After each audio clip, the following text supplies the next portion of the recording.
got orders coming. We're taking lead over here. Welcome to Game 2 of the series. Giap dominating in Game 1. And we're going to see him play U.S. Forces. Rifle Company is banned. He picked it anyway. Because I assume he's quite confident that he can defeat his opponent with them. He's going to go with a 3-rifle opening. Recon Mechanized and Airborne against Comrade Pepper's OKW. Breakthrough Luftwaffe Ground Forces and Spec Ops. So this game will serve as a fun change of pace. But I am a little worried that it may be a foregone conclusion. I don't want to count Comrade Peppers out too early, though. But I will say that without Scavenge Doctrine, he might struggle on this map. Having Jaegers popping out of buildings is one of the hallmarks of a successful OKW strategy on this map. Fallschirm Jaeger, you can only generally make one squad of, so you get that opportunity one time, and then if you don't make a really good impact with it, and then you have a squad of Fallschirm Jaeger, and they're really good and everything, but I don't know. Might be tough. Might be tough in urban engagements. But at the same time, since Giap is a denied rifle company, Comrade Peppers does not need to worry about flamethrowers. Recon support is going to offer pretty limited utility to Giap until, well, just period. That's the end of that thought. Pretty limited utility. Although he may find some opportunities against aggressively placed battle group headquarters or something like that. So we'll see what Comrade Peppers decides to do as the late game evolves. If he were to go with a very aggressive battle group HQ, I think that Giap would probably be able to punish that quite severely with Pathfinder artillery, but other than that... All right. Here's the thing. Under fire! Stand ready!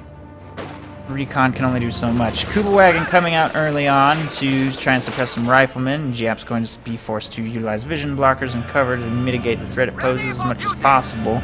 A lot of forces are making their way towards the north to get the fuel and strategic points up here, so Sector has been cut off. Comrade Peppers is going to sacrifice control of this cutoff and control of this area, this house, all of this. This is very important Secure the vehicle. Location set. Begin stuff, so losing control of this area in favor of a push towards the north is extremely risky. Any further counterattack towards this area will potentially be bled hard as he has to advance into riflemen camping a building, camping these green cover positions, and so on. He will go battle group, but not out on the map. We might see him get out an infantry support gun. Supposedly it's super duper OP, but despite that I don't see Over Commando West performing so great this tournament yet. He's not against Giap, and Giap has not picked OKW, so...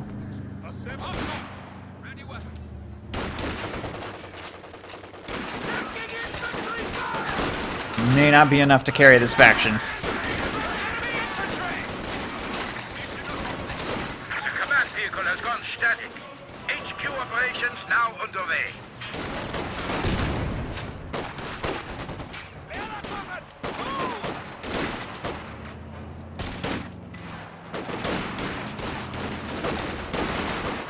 Get fire on that infantry! Defend the flank! Incoming fire! Set! Squad ready! Where's that shooter? Ready for battle! Kuba Wagon pulling back to safety right there. These two riflemen making their way up. Ready for action! Kuba Wagon's in a little bit of danger, but none of these riflemen have any veterancy, so it might be able to skirt to safety if it takes the long way right now. If it lets itself get trapped up here in the north, probably going to go down. There's an M20 on the field. I wonder if Giap will double up on light vehicles and go M20 and Greyhound. Truck, ready for orders. Well, that's probably a dead Kuba Wagon. There's a rifle grenade, and there it goes. Looks like Comrade Peppers will lose every single sector on the map. Off to a pretty rough start, and there's the infantry support gun. I don't know what kind of miracles this unit would have to pull off to turn this game around. But I feel like Giap's pretty much got this game in the bag.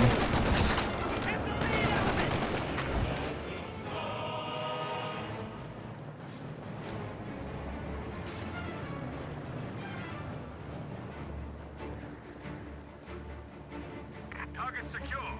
Establish defensive line.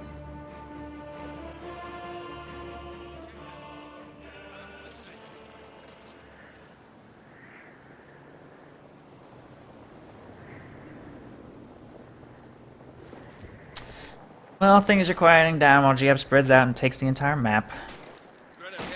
Here comes a counterattack towards the center village, but we've all seen this situation 100 times over.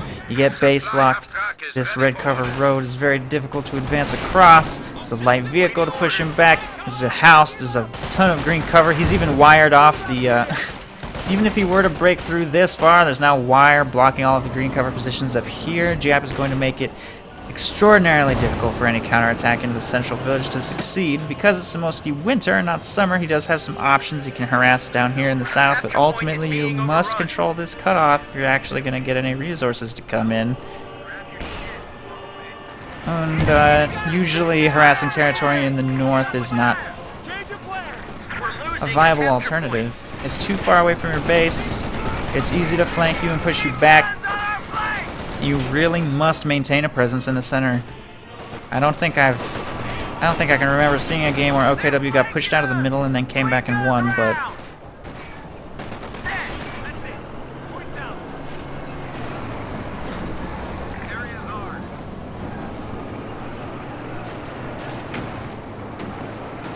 if there's anything Company of Heroes will give you, it's time. Time to think, figure out your strategy, figure out a way that you can come back into a game. Which I guess is the intent of the manpower/victory point systems.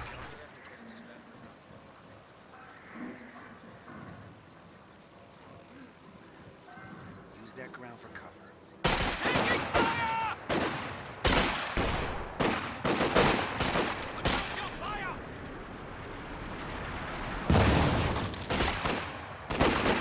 Kenworth out to counter the light vehicle. I think he might have been throwing down some M6 mines. Haven't actually seen. Maybe not, honestly. He's got 300 munitions banked. Giap never buys armor skirts. I don't know why. I don't know what he's planning to spend that munitions on. He does have Pathfinders out, so he's probably gonna... Yep, here it comes. Here it comes. Pathfinder artillery on the Kenworth on the ice, and the M20 is circle strafing it. Oh. I guess. I don't know why he drove out on the ice during that. That was a risky thing to do. One stray shell. Goodbye M20, but I mean, not that risky. Even if the M20 died, it wouldn't be the end of the world. So there goes the Kenworth for a pretty easy wipe to pick up right there on the ice. Pathfinders. He's probably going to force the retreat down here with the M20. He will have to successfully push around the Panzerschreck model without armor skirts. That's too dangerous, so he's just going to let the riflemen take care of it and keep the triple cap going.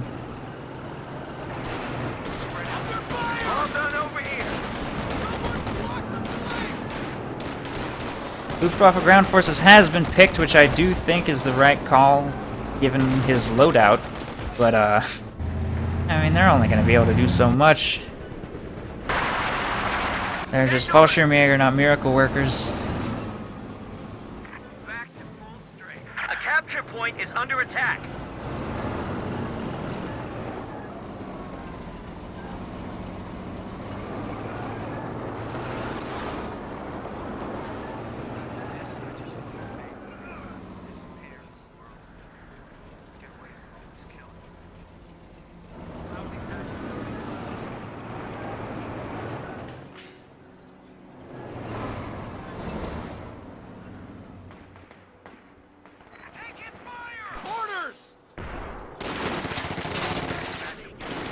Capture point is under attack. Sergeant! Where's that coming from? Ready to go! Double Sturms headed towards the north. That should be able to push away this lieutenant. Might get him a fuel point. Lieutenant is bleeding that advance hard, though. One squad forced to retreat before retreating in return. Also takes 2 losses, though, I guess. M20 on its way to shut this down and keep the fuel point in U.S. control, trying to maintain this lead. Fallschirmjäger deployed in the south will briefly keep a munitions point decapped. That's not really worth much of anything since Giap has had absolute map control. He's rushing out a Sherman, hitting the field at about 12 minutes, which I guess is pretty much as fast as you can get one.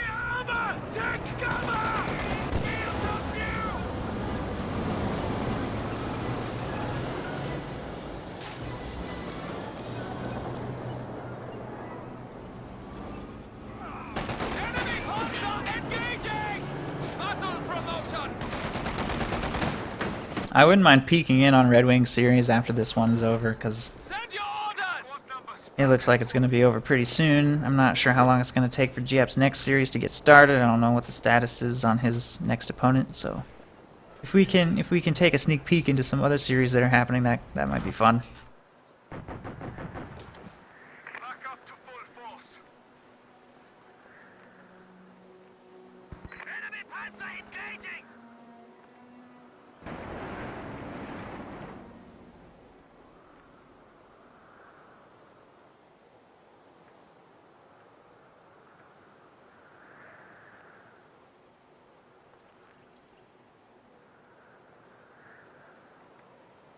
Jeez, so quiet. Target secure. Sherman's hitting the field. Might be able to pick up some wipes on retreat. Goes for the crush maneuver. And they should definitely retreat. Meanwhile, Lieutenant going in on this squad. Kind of a late retreat on that Panzerschreck. Pretty sure that's going to get wiped. These could both get wiped.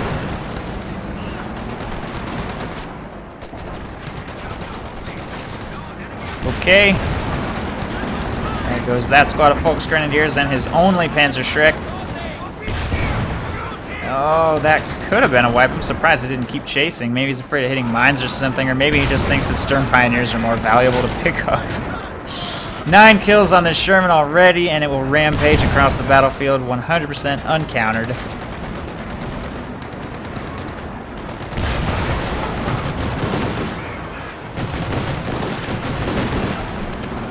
Valiant assault is now at hand.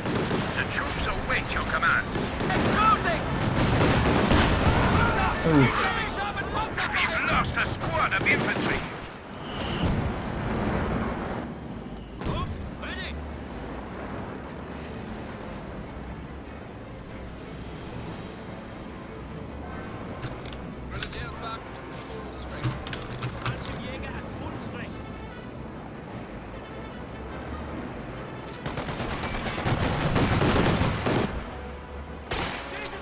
Pathfinders are gonna Enemy infantry! bomb the base, apparently. How many kills on the OP ISG? 2. Forward structures have been destroyed. Wow, that Pathfinder artillery completely destroyed both emplacements. Look at that. I don't think I've ever seen a squad of Pathfinders get that close to the base on this map. Fun fact. Recon support, new meta. Calling it now.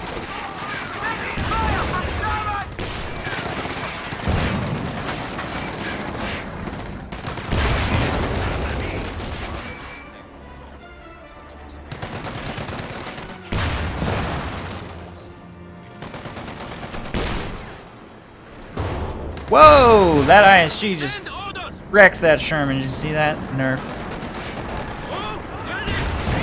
I can't believe this was allowed into the tournament.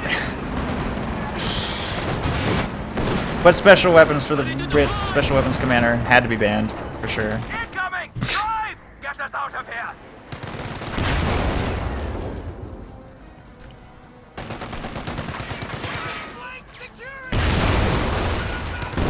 I don't even know all 5 abilities in the special weapons commander. That's how rarely I've seen that. Our supply lines have been cut. Americans are making a push. I know, Glory Frog. He's infected the KO2 meta. He's like, it's like he's just inside the spirit of the game now. Isn't it weird?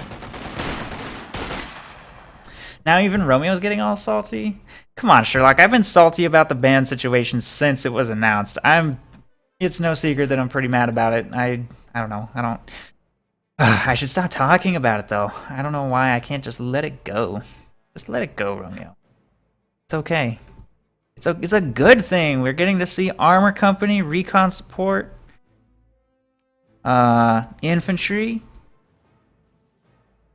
and Recon Support just won. Technically. Alright, GG. Let's see what we're looking at for the next series.